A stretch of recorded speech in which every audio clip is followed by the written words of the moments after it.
할렐루야. 하나님의 은혜와 평강이 우리 사랑하는 성도님들의 심령과 가정 가운데 충만하시기를 주의 이름으로 축원합니다. 미국의 뉴욕 시장이었던 에드 코치라는 사람이 있습니다. 이 사람이 한 번은 라디오 프로그램에 나와서 인터뷰를 진행하는 도중에 진행자가 질문했습니다.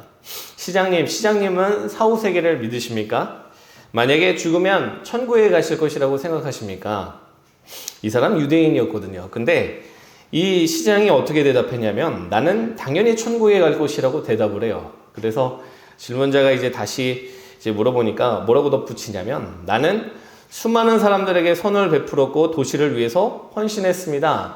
나 같은 사람을 천국에 보내지 않으신다면 하나님이 도대체 누구를 보내시겠습니까? 라고 대답을 하더라는 거예요.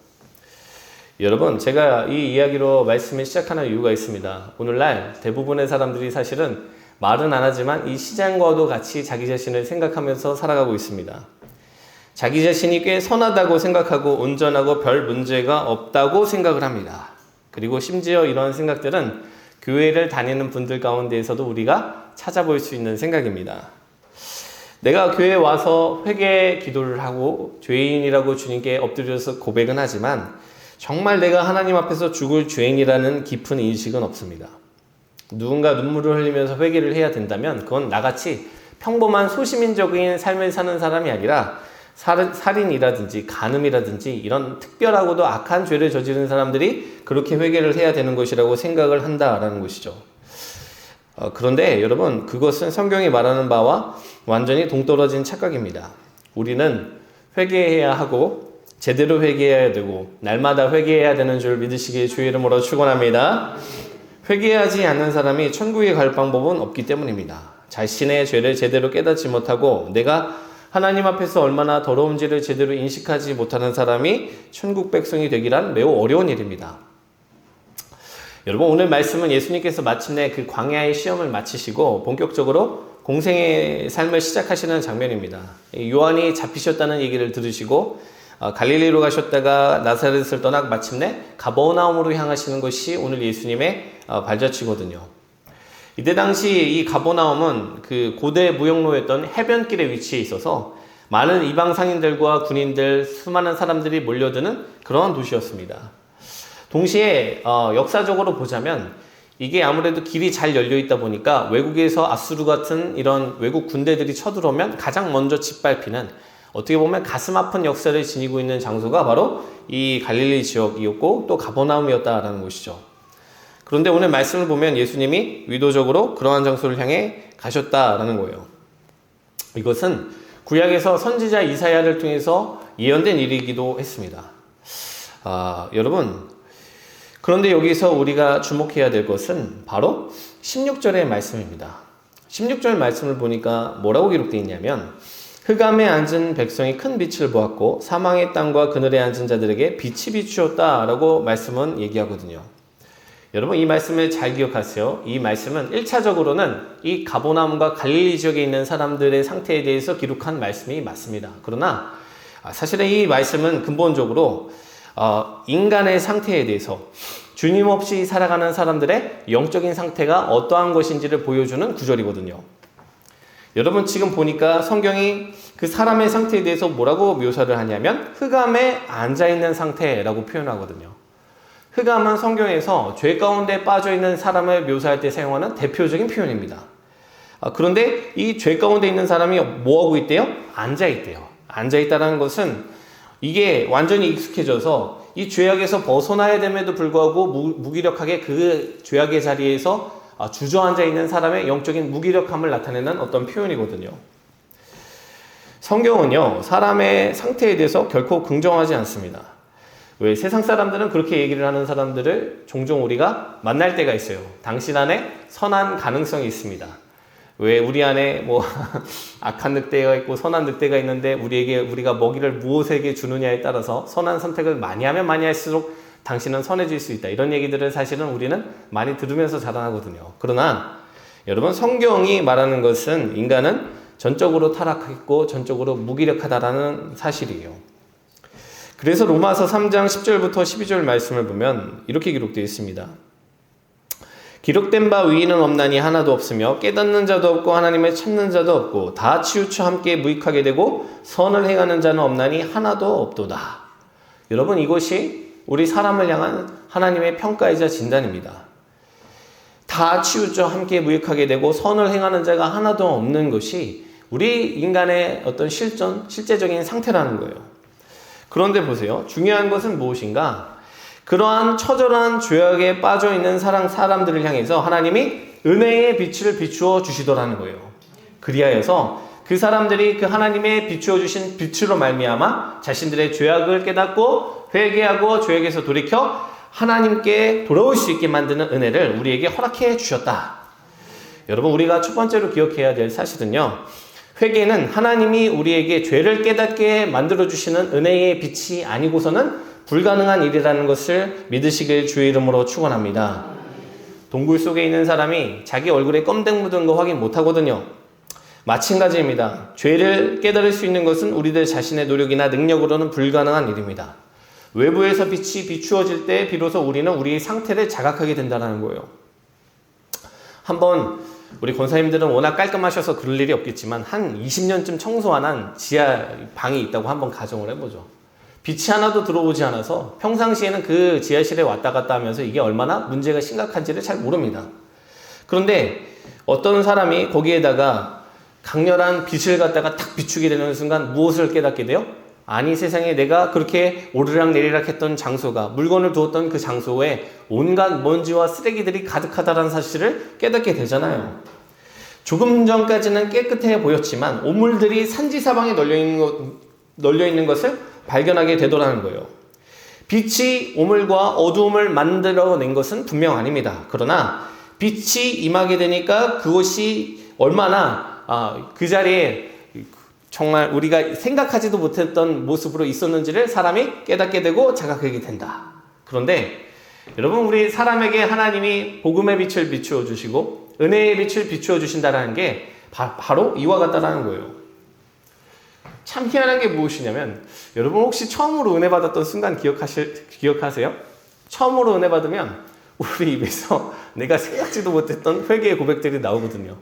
나는 평상시에 별로 죄라고 생각하지 않았던 주제인데, 별로 그걸 떠올리면서 살지도 않았는데 성령님께서 우리 마음 가운데 그걸 회개하라고 강권하셔서 나도 모르게 계속해서 줄줄이 내가 생각지도 못했던 죄악의 고백들을 갖다가 계속 잘못했다고 회개했던 그런 경험들이 우리에게는 있잖아요. 여러분, 그것이 왜 벌어지는 일들입니까? 복음의 빛이, 우리의 하나님의 은혜의 빛이 우리의 심령에 비추이던 순간에 내 안에 자리 잡고 있었던 탐욕, 시기, 질투, 음란, 교만 등이 적나라하게 드러나게 되면서 나 자신의 실체를 깨닫고 눈물로 기도하게 되더라는 거예요. 여러분, 그런데 그것이 내 실력으로 회개하게 된 것이 아니라 하나님이 빛을 비추어 주셨기 때문에 경험한 일이라는 것을 기억할 필요가 있다라는 것이죠. 여러분, 근데 우리가 한번 오늘 본문에서 점검해 봐야 될 주제가 있습니다. 우리도 그러한 빛을 경험해서 죄를 깨닫고 그 하나님께 회개함으로 말미암아 그분의 자녀가 된 사람들인데, 문제는 이렇게 죄를 깨닫게 하시는 하나님의 빛을 계속해서 경험하고 계시냐는 거예요. 내가 처음에는 분명히 이 죄를 깨닫게 하시는 은혜를 경험해서 죄인이라고 고백하면서 시작을 했어요. 그런데 우리의 문제가 무엇인지 아십니까? 어느 순간에 그 비추이는 곳을 갖다가 커튼 쳐버려요. 왜냐하면 자꾸 귀찮잖아요. 자꾸 회개하게 하시고, 내가 이게 자꾸만 넘어지는데 또 회개하게 하시고 또 회개하게 하시는 이 하나님의 역사가 귀찮으니까 어느 순간에는 나도 모르게 영적으로 무뎌져가지고는 그 빛으로부터 도망치고, 하나님 이건 좀 그냥 타협을 좀 적당히 했으면 좋겠습니다. 이것까지 죄라고 하시면 어떻게 합니까? 라고 하면서, 여러분, 우리가 나 자신의 죄담과 심각한 문제들을 보지 아니하고 영적인 맹인이 되어서 살아가는 순간들이 분명하게 존재하더라라는 것입니다. 여러분, 그러나 하나님이 은혜의 빛을 비추어 주실 때 회개하면서 맑고 밝은 심령을 유지하는 사람이 저와 여러분 되는 주님의 자녀들 되시기를 주의 이름으로 축원합니다. 여러분, 두 번째로 오늘 말씀을 통해서 하나님이 우리에게 알려주시는 진리는 무엇이냐면, 참된 회개는요, 하나님께 엎드려서 우리의 삶의 운전대를 그분에게 넘겨드리는 데 있다는 거예요. 오늘 말씀에서 예수님이 공생애를 시작하시면서 처음으로 던지셨던 말씀이 무엇이냐면 17절의 말씀인데, 이때부터 예수께서 비로소 전파하여 이르시되 회개하라 천국이 가까이 왔느니라 하시더라 였습니다. 너희에게 드디어 그 하나님의 빛이 이제 비추어졌으니 이제는 어둠에서 나오라고 돌이켜 회개하라고 말씀하시더라는 것입니다. 그런데 여기서 특별히 이 회개라는 단어는 원어로 메타노이아인데 이건 방향의 전환을 뜻하는 단어입니다.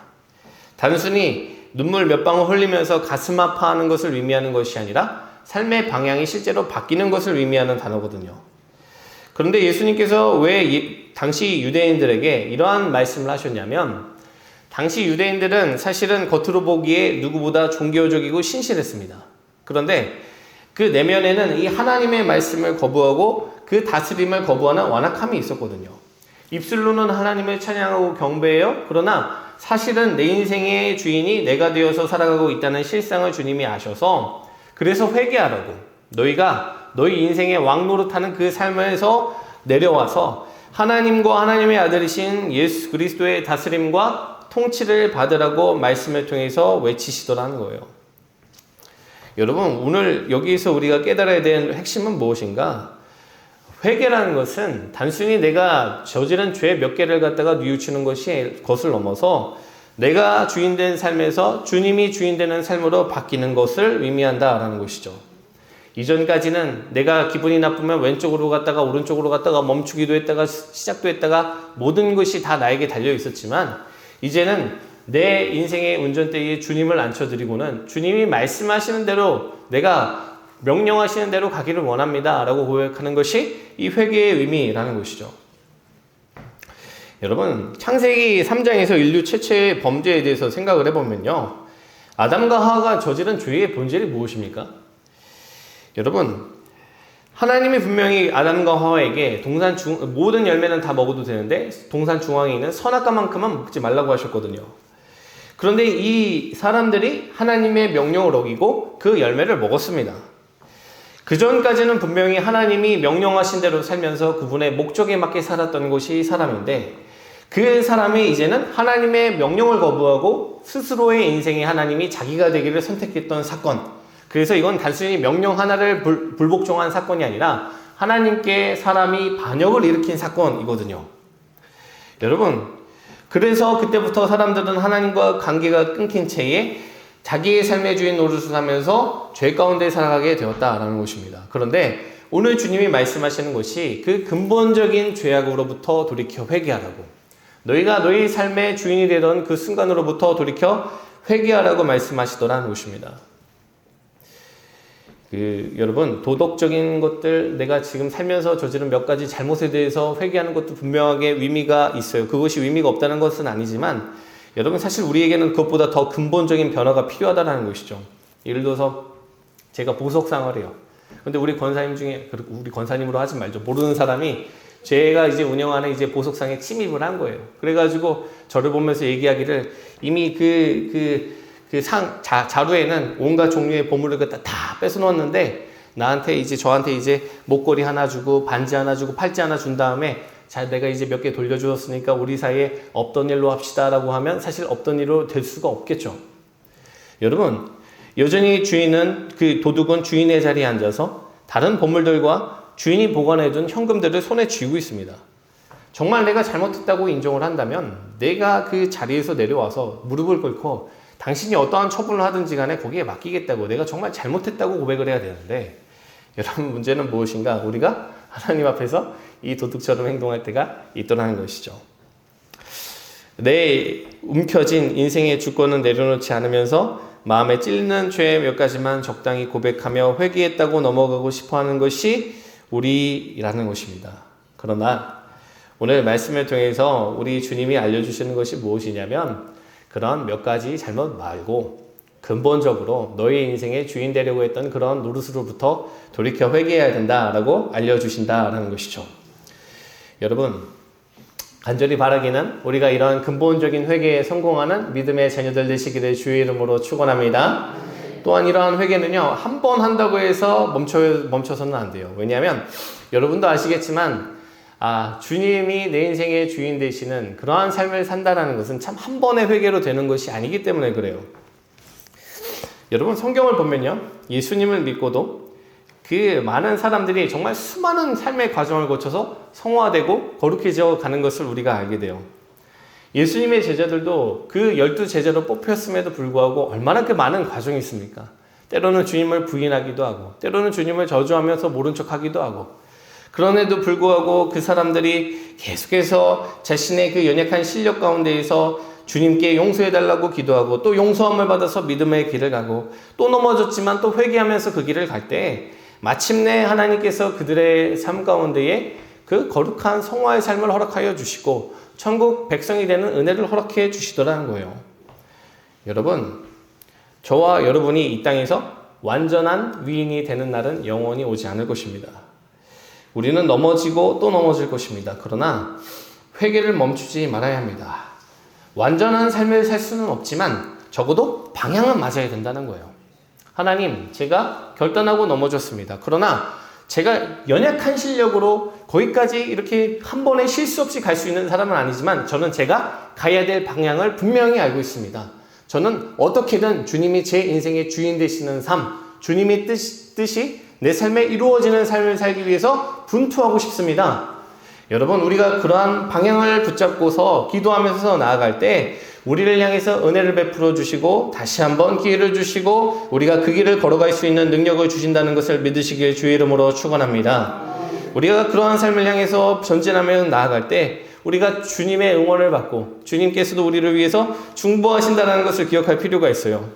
히브리서 7장 25절의 말씀을 보면 이렇게 기록되어 있습니다. 그러므로 자기를 힘입어 하나님께 나아가는 자들을 온전히 구원하실 수 있으니 이는 그가 항상 살아계셔서 그들을 위하여 간구하심이라. 여러분, 주님이 항상 살아계셔서 그 믿음의 길을 걷고자 하는 그 수많은 믿음의 자녀들을 중보하시고 간구하시면서 기도로 후원하고 계시더라는 거예요. 여러분, 때로는 죄에 넘어져서 쓰러지고 넘어지는 순간이 있다 할지라도 여러분을 위해서 중보하시는 주님의 손을 붙잡고 일어나는 사람이 우리 사랑하는 가산감리교회 성도님들의 심령과 삶이 되시기를 주의 이름으로 축원합니다. 주님이 원하시는 이 회개가 살아있음으로 말미암아 마지막 날에 기쁨으로 하나님 앞에 설 수 있는 사람이 저와 여러분 되시기를 다시 한번 주의 이름으로 축원합니다.